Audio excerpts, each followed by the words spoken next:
Gun Sports Radio is sponsored by Love Radio Network. It's time to get educated on your Second Amendment right. It's time to get locked and loaded with Gun Sports Radio. Your hosts, Dave Stahl and Lance Pelkey, will teach you everything there is to know about firearms, self-defense, and the laws that affect your American right to own and bear arms. Now, here's your host, Dave Stahl and Lance Pelkey. All right, folks, welcome to Gun Sports Radio. Lance is carousing the states. He was at Graceland the last time I seen it. Yeah, I got a picture of Elvis's 45. Yeah, and then he sent me a picture of Elvis on a pink T-shirt. Want to know if I wanted it. I said, no, I don't want that. I need a car shirt, so go find me a car shirt. Hey, this segment is brought to you by Gun Range San Diego, 7853 Balboa Avenue, 7 days a week. Trust me, amazing. Anybody that's ever wanted to learn about guns or knows about guns and wants to know more, you need to go to the Gun Range San Diego. That's the Gun Range San Diego. I call it the Nordstrom's of gun ranges. You go there and tell me what you think. Michael Schwartz and I are in the house. Very special guest, Gina Roberts, came in with us. Hello. So Gina's going to keep you straight and legal? That's exactly right. Boy, that's a full-time job. Longtime friend of the show, San Diego County Gun Owners founding board member, president of the Log Cabin Republicans, and front sight instructor, and all-around great gal. Yes, indeed. Thank you, Michael. Yeah, you'll get a bill. Doesn't surprise me. So, how was that week of freedom, Gina? Did you buy some mags, or what did you do to celebrate our week of freedom? I actually drove out of state and picked up all my mags that I'd shipped out of state to keep them legal. So so you can bring them all back? I could bring them all back, and now I have all my standard capacity magazines and all my guns. So you had them stored out of state? Yeah, of course. And then brought them back. Nice. Yeah, it was. It gave me a good excuse to run over to another state. I could I just have this vision of you like crossing the border and like splitting, the waters, and leading them to the promised land here in California. Yeah, it was a remarkable week, especially in the whole world. The whole gun rights world was just the judge did an amazing job on that. Judge Benitez. Thing. And he protected. He gave us an opportunity and protected our opportunity, and made history as far as I'm concerned. He did. And for those who just to bring you up to speed on what we're talking about, what are you talking about? John Dillon's going to talk. He's going to get deep into the legalities of it in the next segment. But for 1 week, all the magazine laws in California were gone. They were null and void. Forget it. So you could have normal capacity magazines that. Why was that? Well, there was. How did that come about? Good question. So there was a lawsuit, and the defendant, Virginia Duncan, actually is one of our buddies. One of our buddies here from San Diego. She was the plaintiff in against Prop 63. Prop 63 made when it passed made normal capacity magazines illegal to possess. Mm-hmm. So they were already illegal to import. They were illegal to buy and sell in California, and this actually made them illegal to possess. So this is something that you acquired legally, you're using legally, but just the mere possession of it was illegal. So they took them to court. They put an injunction on it. Judge Benitez put an injunction on it, on the possession part. And then he actually came out with a decision, released it on a Friday, a couple Fridays ago, before a 3-day weekend, Cesar Chavez Day. So the state couldn't respond on Monday. The courts couldn't respond on Monday. Basically saying not only is the possession legal, but the entire all magazine laws are unconstitutional. Whoa! So what happened was, as a result, is all the everybody went shopping. Everybody went shopping. All the gun shops got enormous shipments overnighted. There were lines. We went to Gunfighter Tactical. They invited us to set up a booth on, I think it was Tuesday. And there was a line out the door, around the building. Well, and tell that story, because you told me that coming up in the elevator about how you've been signing up San Diego County gun owners, which everybody should do for a little $10 bill a month. But yeah, and how many have you gotten? So in the month, so we sat there all day and signed folks up, and it was awesome. It was really great. And then we did it again yesterday. But in the month of March, we signed up 47 new members, which is about an average month for us. Mm-hmm. More than one a day. Yeah. we're 6 days into April, and we've signed up 43 new members. So it's great because it gives people, this has given people kind of hope, and it's gotten them motivated, said, yeah, we can do something, good things can happen. And that's a lot of talking. Yeah. A lot of talking because everybody has, 8 million questions. Right. So this is normal capacity. Normal capacity for a Glock, Gina, is? It depends on which one, but 17 or 19, and then you can buy the big ones for 31. Oh, that must be the one John Wayne used to use. He never ran out of ammo. I've never seen a 6-shooter. That was the world's longest lever-action tubular magazine. Yes, indeed. Normal capacity for an AR is 30 rounds. I'd say that's the bulk, is people were buying ARs and Glock mags. I don't know. What else were they buying, do you think? Any magazine. Yeah, all the huge magazines, the 100-rounders, the 60-rounders. Most of the shops got a bunch of those in. And the honorable thing, most of the shops sold them for retail. Yeah. They didn't bump them up. No, there was a misconception or miscommunication on one of them where one guy was charging more, but he was actually express mailing them. So he just had you pay for the freight. Right. So it was everybody, and that was cleared up too. It was like the whole community just pulled together at the same time. There was no pushing, no shoving. Yeah. Nothing like how do you say Black Friday at Walmart? Right. Yeah, exactly. This was even better than Black Friday at Walmart. Well, it's amazing how polite armed people are. Well, they always have been. It's the criminals that are not polite. There was one. So every time the UPS truck drove by, people are looking out the window. So finally, the mailman walked in this is at Gunfighter Tactical, and there were I don't even know, hundreds of people that went through there, and there were at least 100 people in line at any one time. So the postman walks in, and he's carrying stuff, and everybody's looking and looking. What do you got? What do you got? And all he had was a bunch of catalogs and magazines, stuff like that. And someone finally said, "Wrong kind of magazines." Everybody started laughing, but it was cute. Yeah, it really was just a great. It was a great feeling. It was really nice. It was nice seeing everybody so happy, and it was so. Great. What was the general consensus of all the people that you talked to? Happy to see this happen. Well, general consensus was, well, why has this been illegal forever? And the fact that it had been the judgment was so perfect. Mm-hmm. He just said it's wrong, it's unconstitutional, it's gone for whatever period of time that this. Now, was this judge, do you know if he was a gun enthusiast, or was he just looking at it from a legal point of view? As far as I'm concerned, it was just a pure legal point of view. Yeah. He read the Heller decision, he read the Second Amendment, and he said, and he listed 6 of the most horrible cases where civilians actually ran out of ammunition and suffered tremendously because of it. So they ran, it's 10 rounds. Oh, no, I'm out of ammo.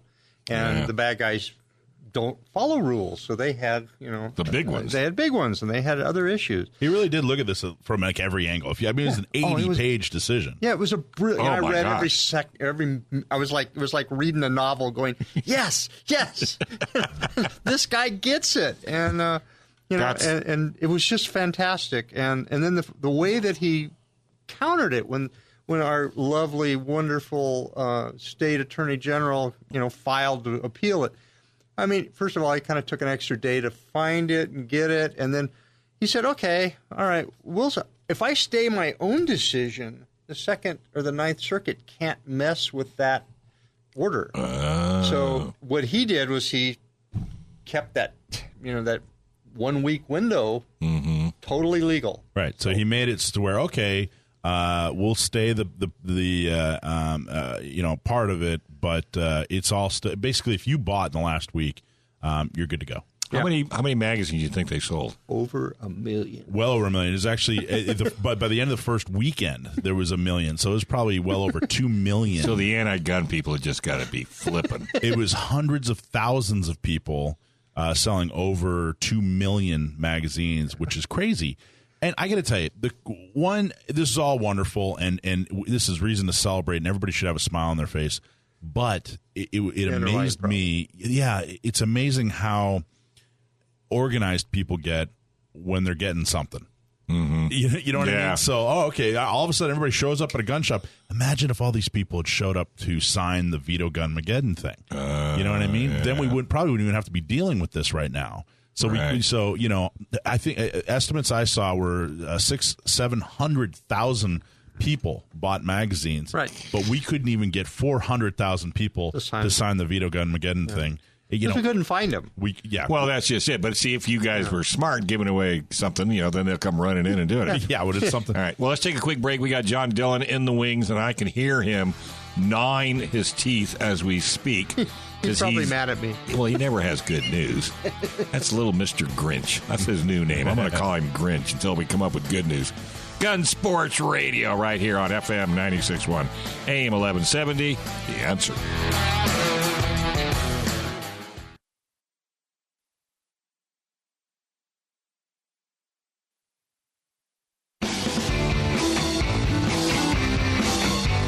Folks, welcome to Gun Sports Radio, FM 96.1, AM 1170. We are, The Answer. And up next, John Dillon.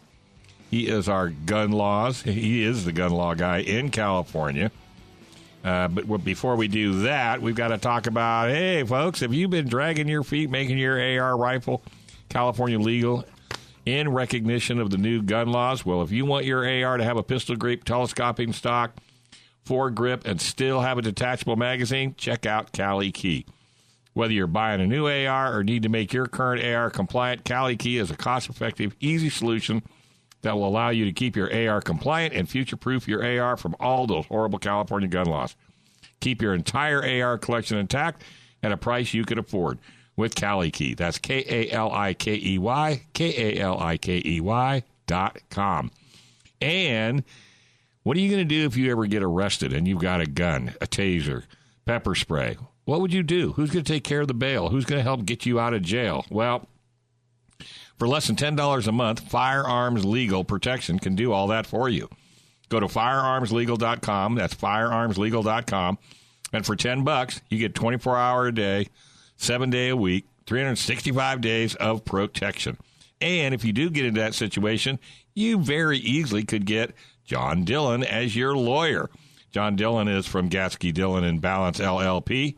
Go to cafirearmslaw.com, cafirearmslaw.com, or you can call John direct at 760-431-9501. That's 760-431-9501.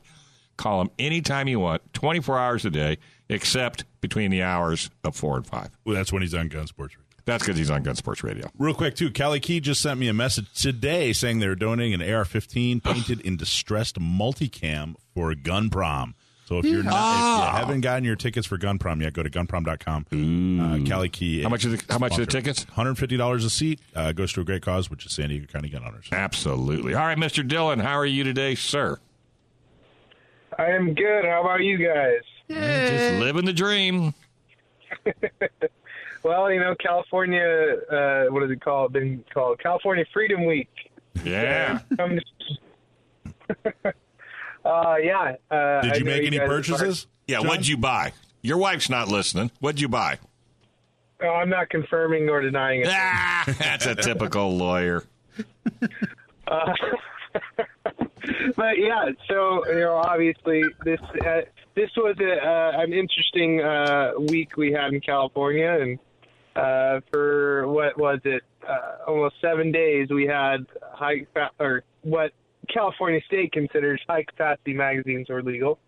And yes, I was listening in a little bit before coming on here, and I too witnessed people in their buying frenzy, buying all sorts of fun little toys, and I think that people are going to have probably had a great weekend this weekend using all their stuff.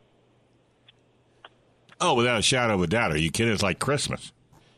It truly was. And I do, one of the things that I will comment on that you guys talked about already is how the gun community really did come together for once in order to do this and to make these products available to everyone in California. I'll tell you, there were multiple companies Gun Mag Warehouse is one of them that I saw, who literally put a notice out that they were suspending processing orders for the rest of the country until they could finish the California stuff in order to get the California products out in the mail on time. I thought that was amazing too.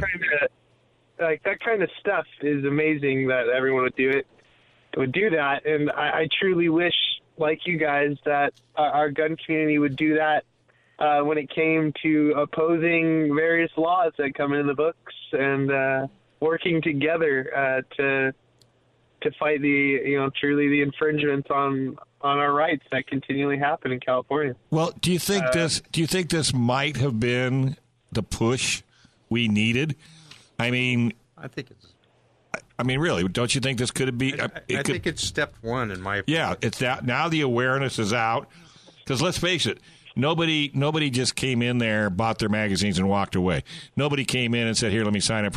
You guys talked and talked and talked and talked and talked to a lot of people. Yeah, a lot of people. Don't you think, John? Yeah, and it could have. People got a taste of what it is to be normal. Yeah. In every other state that doesn't have a magazine ban, they didn't have. People don't understand the limits that we have here, and I think people for the last 20 years have gotten comfortable, and they don't understand that. This isn't normal to be limited to 10 rounds. And this week, I think they got a taste of what it is to be in a normal state. So hopefully people start paying attention a little bit more now. I think that would be fantastic. So, John, I'm getting a lot of questions. Some that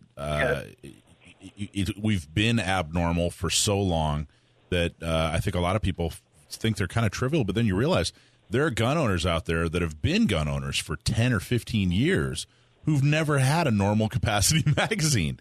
So it's kind of they're in a whole different world. So if you don't mind, can we navigate some of the waters a little bit?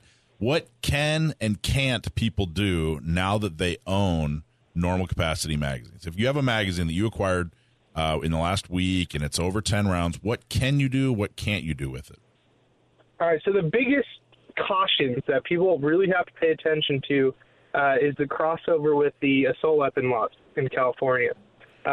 With rifles and even pistols that have fixed magazines, so all the new various products that are out that require the disassembly of the firearm action in order to change the magazine, which is considered a fixed magazine under California law. People use those so they didn't have to register their guns as an assault weapon. If you took high-capacity magazine, anything over 10 rounds, and you put it in one of those rifles or pistols, it is now considered an assault weapon, even though you have a fixed magazine. So do not put the standard capacity, high-capacity magazines in your fixed magazine rifles or AR pistols. Featureless ARs, you can. Featureless ARs, you're allowed to have a normal capacity magazine. But if you have an make sure it really is featureless. I've already had to deal with a number of times people getting in trouble because they did 2 out of the 3, or they almost had a featureless rifle. Yep. Really make sure you're featureless. It truly has no features. But if you have an AR that maybe used to be a bullet button AR, now it's got a like the cross fixed mag, fixed magazine, like a cross armory or whatever solution you picked. Make sure that you don't put a magazine that holds more than 10 rounds in that, because then automatically it becomes an assault weapon, correct? Yeah, and the scary part about that, if you're sticking a magazine into one of these fixed mag rifles, there's multiple potential charges there. One of it, which could be manufacturing an assault weapon. The other is possession of an assault weapon, because by putting a magazine in that rifle, you've now made an assault weapon. And I've seen that charge be put on people by messing up with the high capacity magazine. So you really got to be careful of that. Let's do a little. It's ridiculous. but let's do a little bit of let's do a little lightning round here so we can get as much information out as we can. If you have a normal capacity magazine in California and you acquired it last week and it's legal, and you go out of state with that normal capacity magazine, can you bring that normal capacity magazine back into California? Yeah, that's a little bit of a gray area. To be quite honest, I would want to look at the penal code sections again before I gave an opinion on that. I'd be happy to follow up next week, though, with an answer to that question. How about if you drive really fast? No, not going to work. That one's an issue, an odd one, because you have multiple penal code references that kind of cross over with each other. Okay. And, are you really importing when you took it out of the state and it's still yours and you bring it back? Okay, so we'll put that one on hold. If you have a normal capacity magazine in your carry gun, is that okay?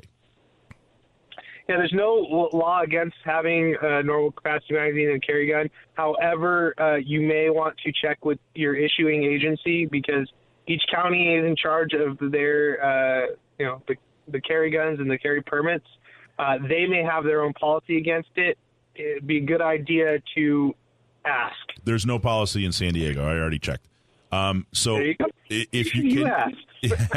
if you go to the range, an indoor range, an outdoor range, can you use a normal capacity magazine? Yes. If you go to if you're on BLM land, if you're on federal land, and you go shooting like at Pink Gate or Donahoe Flats or wherever, can you use a normal capacity magazine? Yep, as long as you're not using it in a potential assault weapon.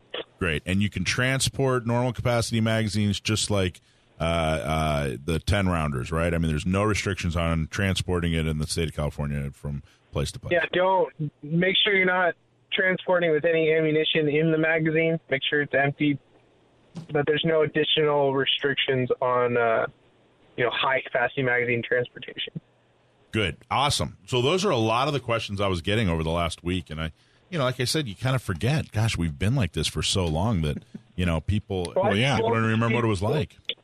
Yeah, multiple people came up to me and said, I know what I'm doing is legal. I looked at the order. I looked at everything. I know that what I just did is legal, but I'm still terrified I'm going to go hide this under my bed. I would, too. Because we've been conditioned to think that what you're doing is wrong when, in fact, you're buying a piece of plastic. Yeah, isn't that the truth? All right, John, thank you very much for coming on. That was awesome. You got homework. So you got it. Yes, I do. Yeah, so I'll get you a good answer on that. That one's an issue. All right. So we got to figure it out. All right, folks. Hopefully you never need John, but if you do, it's cafirearmslaw.com, cafirearmslaw.com, or call him direct at 760-431-9505, and he'll do everything humanly possible to keep you and your family out of trouble. And if you get firearmslegal.com, you could get him as your lawyer. So how cool is that? Thanks, buddy. Have a good one. All right, bye, guys. All right, we're going to take a small break. When we come back, a whole lot more right here on Gun Sports Radio, FM 96.1 AM 1170, The Answer.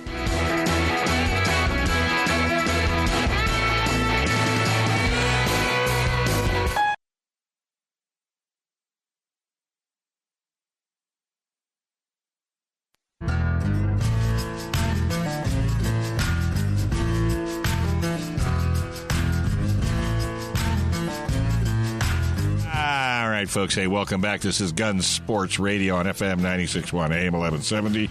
We are The Answer. Hey, you folks, have you been dragging your feet making your AR rifle California legal in recognition of the new gun laws?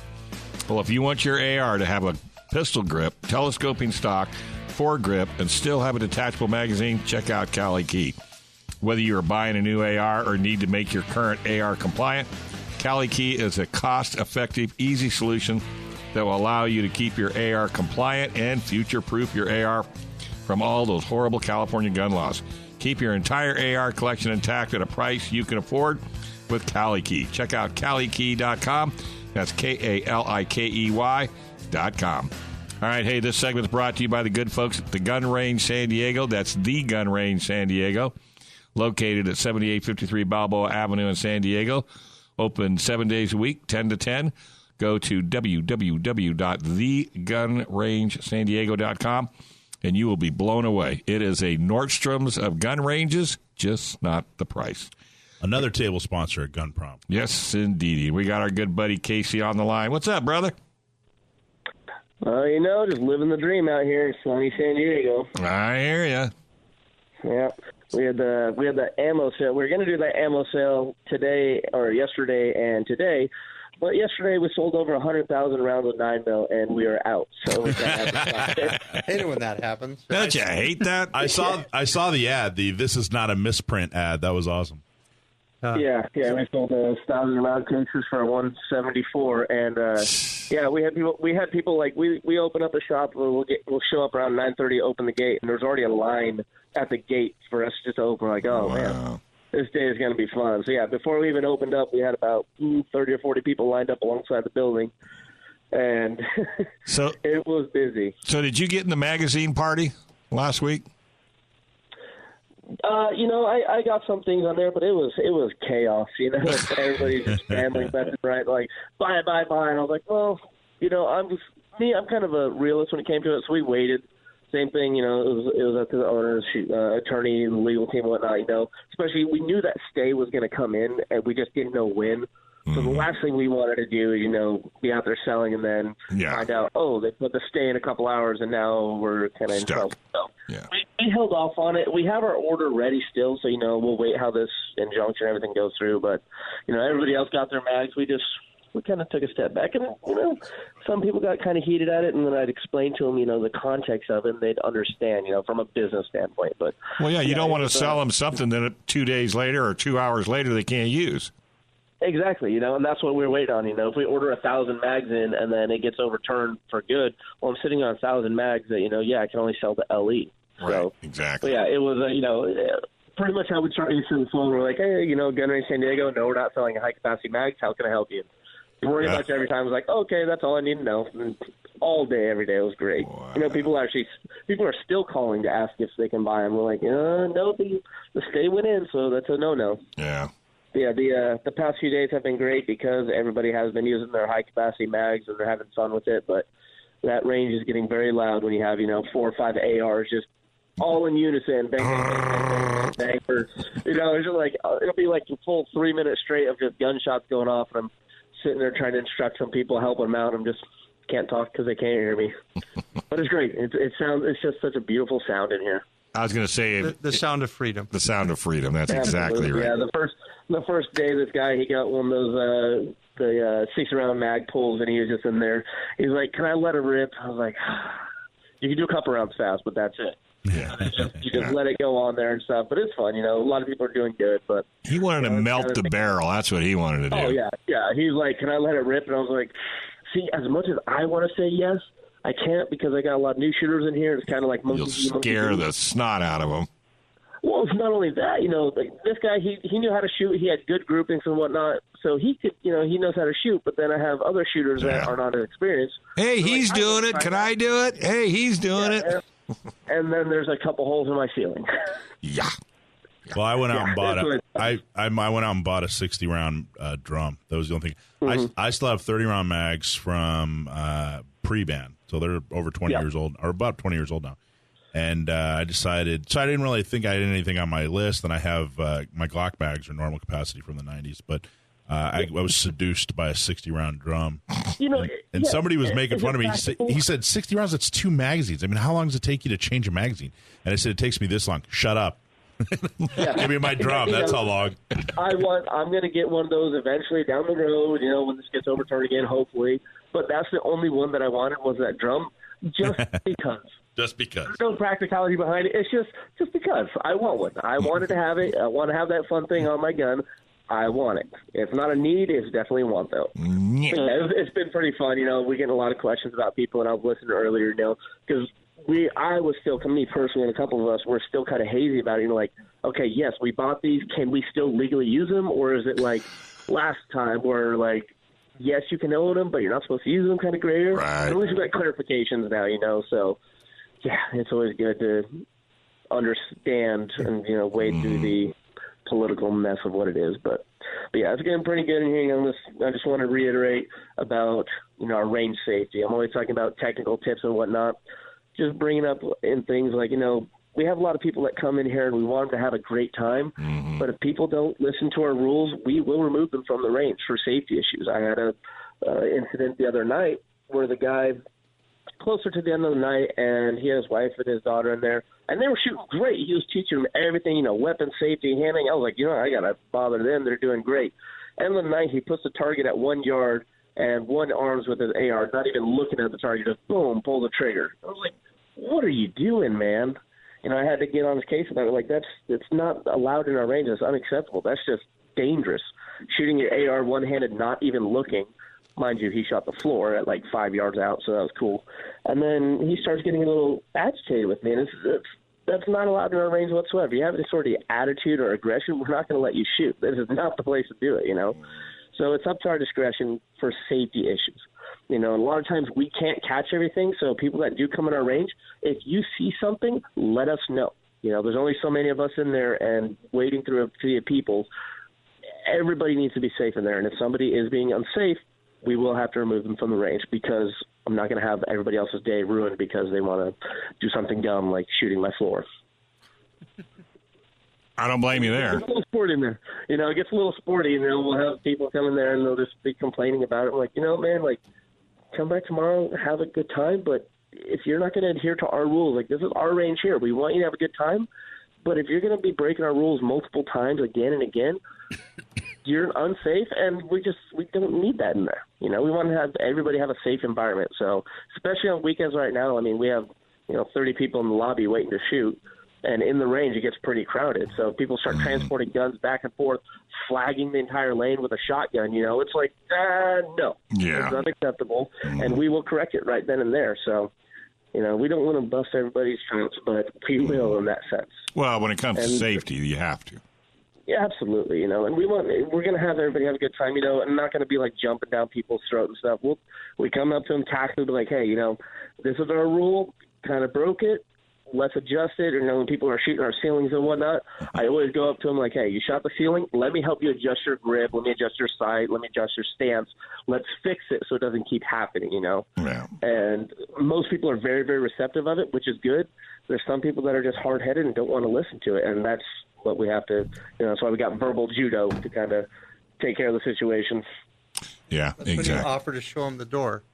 Exactly. Yeah, and when it comes to that time, you have some people that are just so belligerent, and it's just like, nah, man, you're not shooting today. Right. I don't want to have to kick you out, but I'm going to because X, Y, and Z, and you're not adhering to our rules, and you're just being a jerk about it. Absolutely not. You don't need to shoot here. So you got the rental fleet. Is it all stocked up and ready to go? Almost. We have a lot of new stuff coming in. We got a VP9 coming in, a couple new HKs. We're getting a Walther steel frame, so that one's going to be nice. Yeah, we got a bunch of excellent guns coming in. So we got a couple new rifles on there. We got a M16A2 clone that we put together. That's really fun. Excellent hit. A couple new shotguns out there. We put a new KSG because our old one was getting, we did that sale 2 weekends ago, and we sold 60-plus guns in a day. So the fleet got a little bit scarce for a little bit, but now we're bringing it right back up with all these new models. It's great. Everybody's loving it. We're going to start going down to more, I guess, exotic rifles and whatnot. Because, AR-15s and AR-15 will start putting more AUGs into the wars and cooler AKs and whatnot. So it's keeping us busy, that's for sure. How many transactions, how many people do you, maybe you don't know this, I'm kind of putting you on the spot. How many people a month would you estimate or visit the range? How many people actually come in and shoot? Ooh, so on a Saturday like today, so say on your weekend, Saturday, Sundays, which are our busiest ones, we'll have probably 300 to 400 people in a day. Wow. Mondays will be pretty busy because that's where our rental special is, and Tuesdays. Probably about 150 to 200 those days. So honestly, a lot of them are members or people coming in multiple times. But gosh, in a week, we'll probably have maybe 2,500 to 3,000 people in a week. That's awesome. That's fantastic. And now that it's turning summer and whatnot. Like yesterday, we had an entire bus show up and had 20 people roll out in there. You guys get that a lot, right? Do you get? From what I understand, you get a lot of international tourists. Oh yes. Absolutely. That's actually one of the majority of the ones. Like, we'll have, the biggest demographic, I'd say, is a lot of China, a lot of Ireland, Irish, a lot of countries that aren't allowed guns. I was going to say, aren't these people that are not allowed guns? Like, exactly. Countries that aren't allowed guns, and then you're like, you know what, I want to go shoot guns. Hey, that's what we're here for, That's why we have that rental range, and we'll always take RSOs on it to help them out. And for the majority, it's great. Sometimes there's a language barrier that we kind of have to deal with. Like, I've gone to Google Translate to actually talk to people. But it works, and they always have a great time. Like our good friend Joe from Scotland. Yeah. Loved it. Yeah, Joe, we had always a good time. We had an anthropology student who came and studied us for a year, and we took him to Front Sight, and Gina had him packing a Glock the whole time, and he actually graduated distinguished from Front Sight first try. First try. One of my best students ever. I'll be darned. Good. Yeah, that's what's good about them, because a lot of times they're very easy to mold because they've never touched a gun. So they don't have any bad habits, and I don't have to break any bad habits for them. I just teach them right off the bat, and they're good. Cool. All right, buddy. Well, hey, thanks a lot. We'll get everybody to come on out, see if get you busy again this afternoon. Go do some shooting. All right. You guys have a good day. All right, buddy. That was Gun Sports Radio or Gun Range San Diego. Go to the Gun Range San Diego. They've got special programs going on, training. You can join their club, which gives you tons of benefits. Just check them out, and that's the Gun Range San Diego. All right, we're going to take a quick break. When we come back, we're going to stump my nephew, Sam the Gunman, right here on Gun Sports Radio, FM 96.1, AM 1170, The Answer.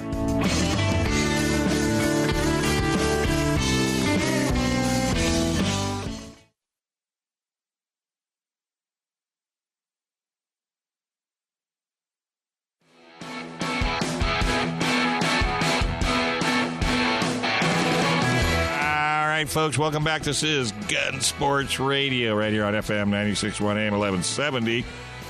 Hey, folks, do you or any of your family member keep a taser, pepper spray, firearm, or other weapons for personal protection? Well, what would you do if you got arrested, got thrown in jail? Do you know how to get out? Well, let me tell you what. For less than $10 a month, I got people. Firearms Legal Protection. They will become your people. They'll take care of you like family, 7 days a week, 24 hours a day, 365 days a year. That's firearmslegal.com, firearmslegal.com. Or you can call them direct at 844-357-9400, 844-357-9400, firearmslegal.com. Make sure you sign up and protect yourself and your family. All righty now, we've got Sam the Gunman on the line, and Sam, I think he's going to be a little easier on you today. Okay, that sounds good. It's a good question, but I got to tell you, Gina's in the studio here and talk about a firearms expert. So, oh man, I know, one expert against another. This ought to be fun. All right, Rebecca from San Marcos writes in, and she wants to know. Is an AR-15 the only semi-automatic rifle with a forward assist? Rebecca from San Marcos, was that? Yes. That's a really interesting question, and it's sort of, to answer that, you have to define what a forward assist is, and you have to understand what it does. So for those of you who don't know, for those of you who use in-spec ammunition and never have jams because it's a good design, the forward assist is the little thing sticking out diagonally from the side of your upper receiver, and if the bolt doesn't go into battery, you push on that and it pushes it into battery.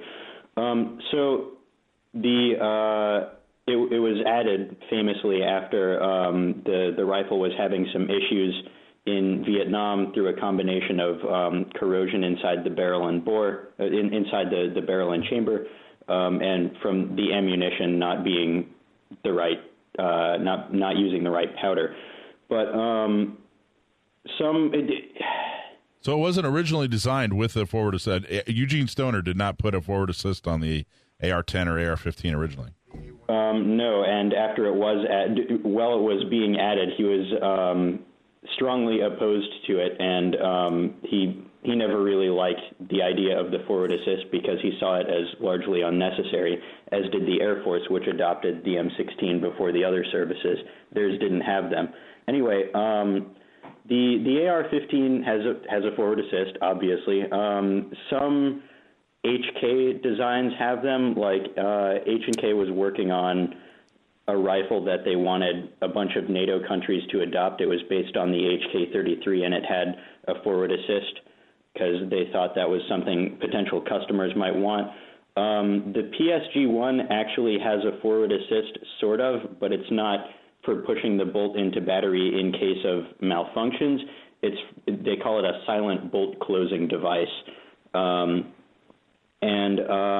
Not a lot of other rifles have it that I can think of or that I know of, but any rifle with a reciprocating charging handle effectively has one because you can force the bolt into battery with the charging handle. So like an AK and M1, those types of things, because they have reciprocating charging handles, they don't really need a dedicated forward assist. I want you to know, an AR-15 doesn't either. I want you to know Gina is sitting here vigorously. Jumping up and down. Yeah, shaking her head yes in agreement. I've never seen her agree with somebody this much ever. Ever. So you must have gotten that. You just knocked it out of the park. As Gina, usual. How did he do there, Gina?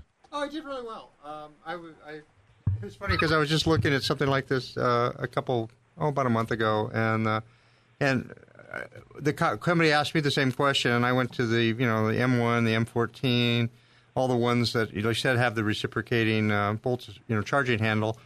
Basically that's one of the reasons why they have a real nice smooth side on it, so you can smack them with your palm if you need it to go into battery. I didn't remember. You do much better with the numbers of the guns. I just kind of remember what they are, and I do remember the HK coming out. There was also an attempt, if I remember correctly, to put something like a forward assist on the P90, the PS90 from FN too. It was at one point in time they had a thing that kind of interlocked the bolt handle thing to try to, because it's purely a bolt blowback gun, and when it gets grungy, it kind of gets a little sticky. So.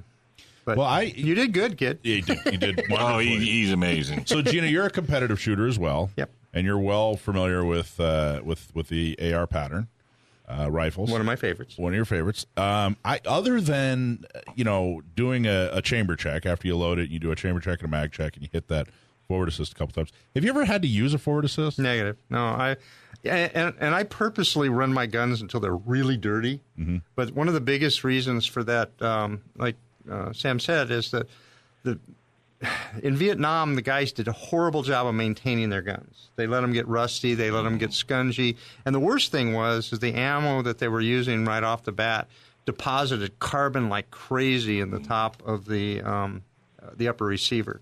So you literally just had to pound it together because it would blow all the junk down into the bolt recesses, and the inside of the bolt would get all crusty because, remember, it blows gas into the bolt too. So, well, what a horrible environment too. I was just going to say the environment's not all that good over there either. It was like, how many things did you do bad, and line them up in a row? I mean, it's kind of like taking M1 tanks to the desert. I was just going to say that's like taking how many air filters you need to put on a sand. Or how many sink in the sand? I mean, they're 54 ton. I got to tell you, 78 tons. If there's some bad guys listening right now, could we to start the next work? Could we pick like a nice temperate climate that's not too harsh, not too cold, not too wet? I mean, nobody. Yeah, it's funny. Nobody seems to want to fight over the nice climate. Yeah, room service. The Bahamas, maybe, or Hawaii. Yeah, it's really crazy. People like to fight over the worst possible climates there are. So, Sam, tell me a little bit more about Eugene Stoner and what was said, or what do you know about what he said about resisting a forward assist? Well, first of all, I would like to make the point that reliability and robustness in the design of a combat rifle isn't how well it performs when you're just taking it to the range and cleaning it after every rounds or whatever. It's how well it performs when it's gunky and dirty and there's sand blowing around you and all kinds of stuff like that. That's when reliability is important. Absolutely. But Eugene Stoner didn't put a forward assist on the original design, as I said, because he felt it was unnecessary. And well, really, apart from what I've already said, I don't know any more details. Sure, but basically they said, all right, well, we're going to put this forward assist on, and he said, no, that's unnecessary. Yeah. Well, it almost sounds like he was a little offended by, what are you doing to my design? Why would you even suggest it? Well, because he didn't suggest it, and it's his design. Yeah. So, Sam, let me ask you a question, just a simple question. Out of all the military weapons, hand weapons that have been issued to the military, which has been the most reliable and the most dependable and solid as a rock? Well, it depends on how you define reliability. Some designs and some design elements tend to work very well in some adverse conditions, but like to choke in others, and some are the opposite. So like the AR-15 has a very well-sealed action, so it is extremely resistant to getting grit and stuff inside it. But once the stuff gets inside it, like dust tends to collect in the locking recesses in the barrel extension and in the trigger group, and gums everything up when it mixes with lubricant.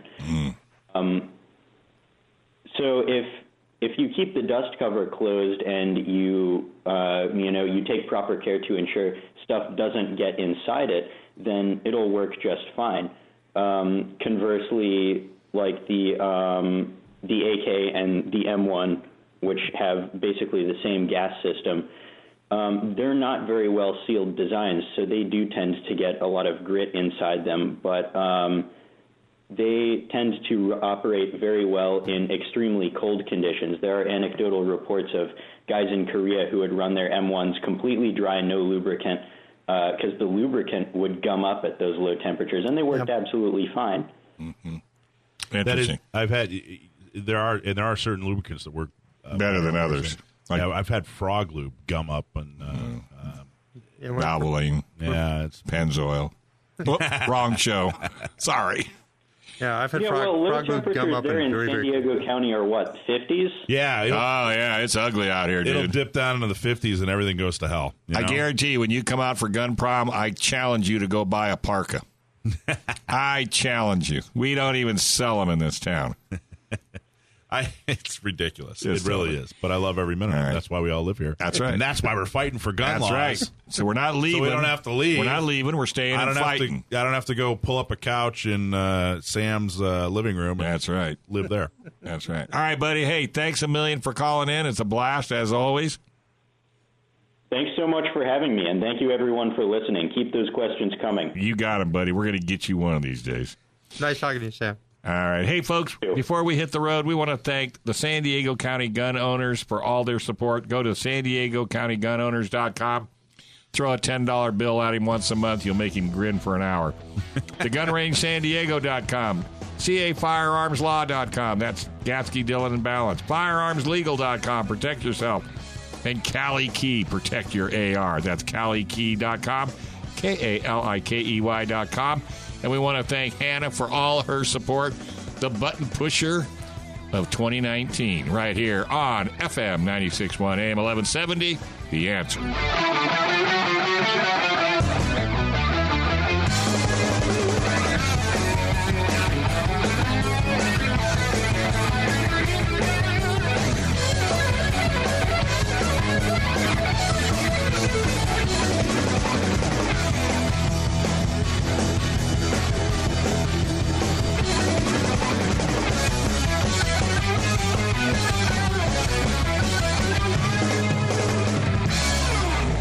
Gun Sports Radio is sponsored by Love Radio Network.